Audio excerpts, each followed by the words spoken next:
আল্লাহ বলছেন আনফিকু মিম্মা রাযাকনাকুম, আমি তোমাদেরকে যে রিজিক দিছি, যে সম্পদ দিছি, তোমাদেরকে যে টাকা পয়সা দিছি, আল্লাহ সুবহানাহু ওয়া তাআলা বলছেন সেই টাকা পয়সার ভিতর থেকে তোমার যতটুকু সাধ্য আছে সেখান থেকে যারা পাওয়ার প্রাপ্য তাদেরকে দান করো। আল্লাহ এখানে বলছেন যে রিজিক দিছি, আনফিকু মিম্মা রাযাকনাকুম, তোমাকে যে রিজিক দিছি। আল্লাহ এখানে বলে না যারে 5 লক্ষ টাকা দিছি সে শুধু দান করবা, যারে 3 লক্ষ টাকা দিতে সে শুধু দান করবা, যারে 2 লক্ষ 10,000 20,000 টাকা দিতে শুধু সে দান করবা। আল্লাহ বলে নাই, আল্লাহ প্রত্যেককে উদ্দেশ্য করে বলছেন আনফিকু, বহু বচন, তোমরা সকলে দান করো, যে টাকা দিছি, যে সম্পদ দিছি, যে রিজিক দিছি তা দ্বারা দান করো। মিন ক্বাবলি আইয়াতি আহাদাকুমুল মাউত, মৃত্যু আসার পূর্বেই তোমরা আল্লাহর রাস্তায় ব্যয় করো, আল্লাহর রাস্তায় দান করো। প্রিয় বন্ধুরা আমার, আমাদের দেখা যায়, বলেন তো টাকা দরকার জীবিত মানুষের নাকি মৃত্যু মানুষের? আওয়াজ করে বলেন, টাকা দরকার কি জীবিত মানুষের নাকি মৃত্যু মানুষের? কিন্তু আমাদের বাঙালিদের ব্রেন এমন পোষা পড়ছে, জীবিত মানুষ না খেয়ে মরে যায় তাদের কাছে গিয়ে দাঁড়ায় না। ওই একজন ব্যক্তি মাজারওয়ালা মরে পচে গলে কবরের ভিতরে শুয়ে আছে, যে কোনো ভালো করতে পারে না, মন্দ করতে পারে না, তার কবরের উপরে গিয়ে 1,000 2,000 10,000 টাকা দেয়। এরকম করতে করতে দেখা যায় মাজার উঁচা হয়ে গেছে। এখন আওয়াজ করে বলুন, মৃত্যু ব্যক্তির কি খাবার দাবার খেতে পারে? ফল ফ্রুট খেতে পারে? আগরবাতিতে জ্বালায়, মোমবাতিতে জ্বালায়, তার কি কবরের ভিতরে আলো জ্বলে নাকি? বন্ধুরা আমার, এই জন্য মরা মানুষের টাকা দরকার নাই, সেই জায়গায় গিয়ে মানুষ টাকা দেয়। কিন্তু বাড়ির পাশে, ঘরের পাশে, দেশের ভিতরে মানুষ মরে যায়, তাদের পাশে গিয়ে মানুষ 10টা টাকা দিয়ে দাঁড়ায় না, ঠিক কি না? তাহলে কি ব্রেন আসে না গেছে? গেছে। যাদের ব্রেন গেছে তারা গিয়ে মাজারে দেবে। কিন্তু আল্লাহ বলছেন না না না না না, তুমি কারে দাও? যেই ব্যক্তি মারা গেছে তার তো মশারি লাগে না, তার তো মশায় কামড়ায় না, তার তো টাকা লাগে না, তার তো খাবার দাবার লাগে না, তার তো আলো লাগে না, তার তো হেরিকেন লাগে না, তারে কেন দাও? দেবা তো তারে যেই ব্যক্তি জীবিত তোমার ঘরের পাশে, তোমার থানায়, তোমার জেলায়, তোমার দেশের ভিতরে, কিংবা যারা জীবিত আছে দেশের বাহিরেও যদি হয়, তোমার সাধ্যের ভিতরে যদি কোলায়, তুমি তাকে দেবা, তাকে দান করবা। আল্লাহ বলছেন তোমাদের মৃত্যু আসার পূর্বেই তোমরা দান করো, তোমাদেরকে আমি যে টাকা দিছি। আল্লাহ বলতেছেন যদি 10,000 দেই 1,000 দান করো, যদি 500 দেই 100 দান করো, যদি 20 টাকা দেই 2 টাকা দান করো, যদি 10 টাকা দেই 1 টাকা দান করো। আল্লাহ কাউকে ছাড় দেন না এখানে, আল্লাহ প্রত্যেক ব্যক্তিকে বলছেন তোমরা দান করো। এখন সামনে আরেকটা আয়াত আসবে, আল্লাহ কাদেরকে কাদেরকে দান করতে বলছে। যে অসহায় আছে, আমার নিজের পকেটে টাকা নেই, কিভাবে দান করবো, আল্লাহ সে ব্যাপারেও বলতেছে। আমি আসতে আসছি একটু পরে।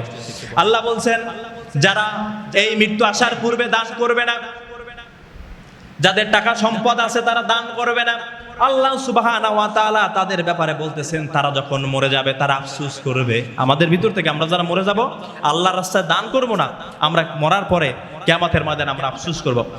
তারা বলবে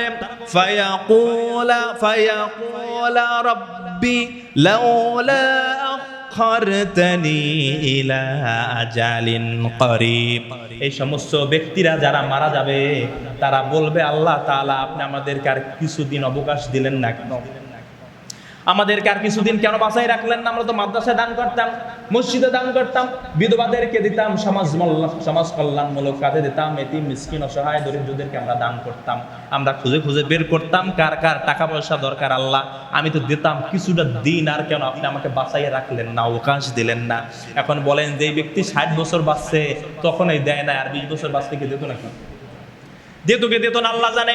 কিন্তু আল্লাহ তো তাকে 60 বছর দিতেছে, 60 বছরে সেই দেয় নাই, সে আফসোস করবে আর বলবে আল্লাহ ফায়াকুলা রাব্বি লাউলা আখরতানি ইলা আজালিন করিব, আল্লাহ কেন আর কয়টা দিন আমাকে অবকাশ দিলেন না? দিলে তো আমিও কিছু দান করতাম, কিভাবে দান করতাম সে কথাও আবার সে বলবে। আমরা মারা যাওয়ার পর আমরা বলবো আল্লাহ কেন আমাকে আর কয়টা দিন বাঁচাই রাখলেন না, আমি তো দান করতাম। কেমনে দান করতাম? ফাআসাদদাকা ওয়া আকুম মিনাস সালিহিন। আল্লাহ ওই যারা নেককার সলে, যারা আপনার রাস্তায় দান করছে, আমার যদি বাঁচাই রাখতেন তাদের মতো আমিও দান করতাম। আল্লাহরে লোভ দেয়, কি দেয়?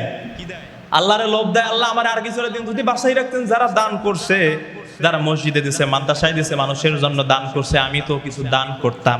প্রিয় বন্ধুরা আমার, বুঝে থাকলে আওয়াজ করে বলুন, একজন ব্যক্তি মারা যাওয়ার পরে সেই ব্যক্তি কি আর পৃথিবীর বুকে আসতে পারবে? তার কি আর দান করার মতো কোনো সুযোগ আছে? তাহলে জীবিত থাকাকালীন অবস্থায় আপনাকে আমাকে মানবতার সেবায় কাজ করতে হবে, দান করতে হবে। আল্লাহ বলছেন আল্লাযীনা ফিস সাররাই ওয়াদ দাররাই ওয়াল কাযিমিনাল গায়জ ওয়াল আফিনা আনিন নাসি ওয়াল্লাহু ইউহিব্বুল মুহসিনিন। আল্লাহ বলছেন ওয়াল্লাযীনা ইউনফিকুনা ফিস সাররা, তোমরা সচ্ছল অসচ্ছল উভয় অবস্থায় আল্লাহর পথে দান করো। সচ্ছল অসচ্ছল, টাকা থাকলেও দান করো, না থাকলেও দান করো। নাই দান করবো কেমনে? আছে তো 50 টাকা, সেখান থেকে 2 টাকা দান করো। এখন অসচ্ছল, এখন দান করো, যখন 10,000 আছে তখনও দান করো।